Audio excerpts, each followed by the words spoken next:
What's going on, fight fans? Welcome back to The Scrap. Our Ultimate Fighter coverage continues with Episode 6, Lee Hammond versus Kurt Holobaugh.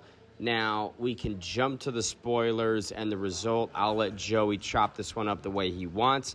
But either way, my thoughts on the episode are as thus. Again, I wanted more. I wanted more house footage. I wanted more of the guys interacting. I wanted more of what the Ultimate Fighter is supposed to be. It's been my complaint all season. It's going to be my existing complaint until it changes. So if I sound like a broken record, fuck you. I'm going to keep complaining about it.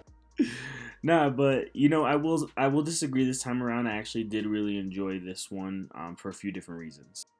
We started off right away with Kurt talking with Roosevelt Roberts. They're both kind of reminiscing on the worst has already happened, meaning they've been in the UFC and they got released. I think it just goes to show you how hungry these veterans truly are for another chance. And it almost makes you question just how bad prospects want it. And what I mean by that is, like, how can you say you want something so bad that you've never had? And the show does a really good job painting Roosevelt and Kurt just like super missing those days. They just talk about like, oh, I can't wait to see the UFC on the back of those gloves again. Yeah, I thought it was a really cool scene. I also thought it was interesting that Kurt Holobaugh comes from Contender Series. I mean, he's doing the complete opposite, right? He went to Contender Series and now he's going through Tough. Seeing that, I know we've been talking about all the things that we've disliked and the things that we would change. Seeing this episode, I could see the future of Tough. I kind of like the thought of it. I mean, let's be real here, right? If most fighters will eventually come through as Kurt did, why not make the Ultimate Fighter about second or final chances? Take those prospects out, put them on Contender Series. Maybe if one wants to test their skills every now and then, throw them into the mix. But maybe that's how they have to reshift and rebrand the show. I also really like the scene where Kurt was kind of just saying some of the things that he feels are different now, right? The Kurt today is much different than the Kurt when he first started for one simple reason. He's a vet now, right? He's experienced. And I really love that this season is painting the veterans as better. I feel like far too often in the UFC, we see the total opposite. We see veterans going out, getting KO'd, getting submitted, and going out on losses, right? You always see the newcomer kind of step into their own. So, I will say that this season is refreshing in that aspect. I think they're proving that Dana White needs to pump the brakes on signing all these new prospects, and maybe they should be considering some of the older guys every now and then. I also really enjoyed Lee's package. It was really nice to see his backstory and, how much time McGregor has invested in him. I thought they painted him very well as a McGregor prospect.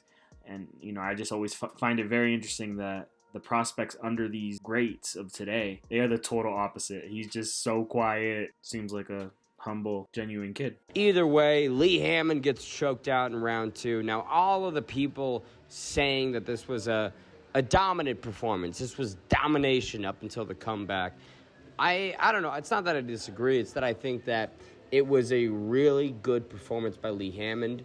Hammond was absolutely controlling. I mean, I'm not going to say he wasn't in the driver's seat, but domination, is a word that I don't know if I would tack onto this. It's not like he had Kurt Holobaugh in a lot of fight-ending sequences. He had him controlled, but it's not like he had him near death at any point in time. Now, that all changed in round 2. It's not like Lee Hammond had Kurt Holobaugh in all of these fight-ending sequences. People are saying domination. I'm saying, sure, he was in the driver's seat. He was winning the rounds. But I wouldn't say domination. I would say controlling and decisively winning. But Kurt Holobaugh was never really in danger.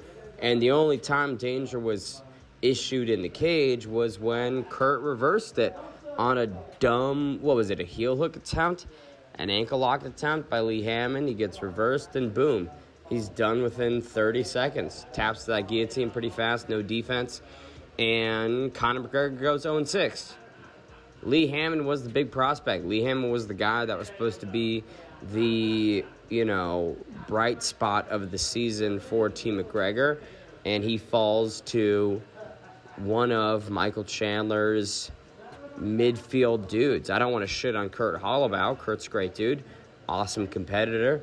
But in terms of talent, he's not exactly the number one guy on Chandler's team.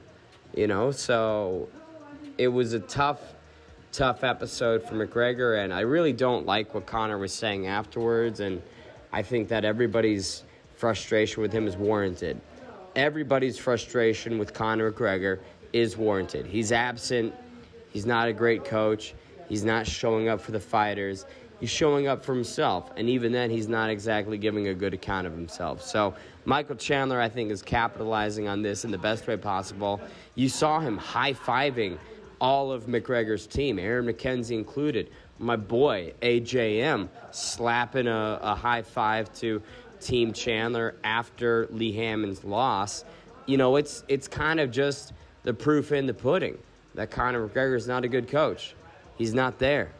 So it's really disappointing, and my heart goes out to all the Team McGregor dudes. And maybe if they had a better coach, it could have been a bit different of a season. But again, veterans versus prospects, veterans are always going to win and have a bit more success. So who knows? I'll let Joey Torres, the founder, the editor, the owner, the behemoth of the Scrap News, chop this one up the best way he can. But yeah, man, I see what you're saying. I think when it comes to Kurt, though, I don't think the rankings really mattered. It was nice to see him get the win. I think out of all the matchups, people thought this one was going to be it, right? So I could see why you're feeling that way.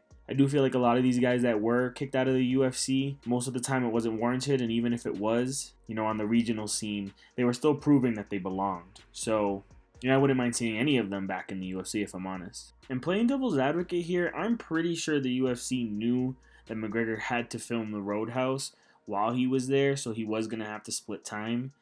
I personally don't feel as bad as you do, if I'm honest. A lot of these guys, they're supposed to come prepared. There's a very small window to actually learn, right? So it really is just adapting to the tournament structure, getting acclimated, cutting weight, and preparing for the guy that you're up against. So I still think they were really well taken care of with the coaching staff. I think everyone just wants to shit on McGregor at any point in time for literally anything, that they're upset about how this season's going and him not being present. But dude is filming. Conor McGregor goes 0-6, disappointing for him. It's continued. It's not surprising. It's not going to change. This is Conor McGregor. He is the worst coach on the Ultimate Fighter history.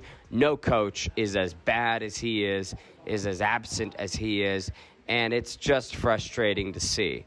I wish that he was a little bit more accountable for the results. I wish he was a little bit more accountable for his fighters' training. But he's got his own things going on, and maybe Dana or the producers or somebody else should have taken that into consideration when casting him in this role as the coach opposite Michael Chandler. They should have known, hey, Conor's got a lot going on. He's not going to be available to film and do as much as we need or as the fighters need. Maybe this isn't the right match, but, McGregor dollar signs, cloud judgment, and unfortunately, now 6 fighters have had to pay the price. So let's be honest, though. A half-assed McGregor is better than another Juliana versus Amanda Nunes. Tough coaching situation, so it's whatever. Conor McGregor goes 0-6. It's not going to change. He's getting swept. It's game over. I know you want to lose hope, man. I know you want to lose hope. But I'm telling you right now, based on everything that I've seen in the lead-up, all of the interviews, the mid-season interviews, everything that they've been doing since they've been home, since the show has aired, even if Conor McGregor gets swept in the first round, he still finds a way to get a prospect in there, and they do win. And I do believe they're going to make it to the finale. For those of you who aren't subscribed to my Patreon, it's going to be a link in the description. There, you will get all the spoilers you need. This one's not necessarily a spoiler. It's just a little bit of research that I did. But I'm telling you right now, there will be a Team McGregor prospect in the finale. Just wait on it. That's been the Ultimate Fighter coverage from the Scrap News. Joey Torres and myself, Ben the Bane Davis. True pleasure. We'll be back next week to recap what will assuredly be another Michael Chandler victory. We'll see you guys soon.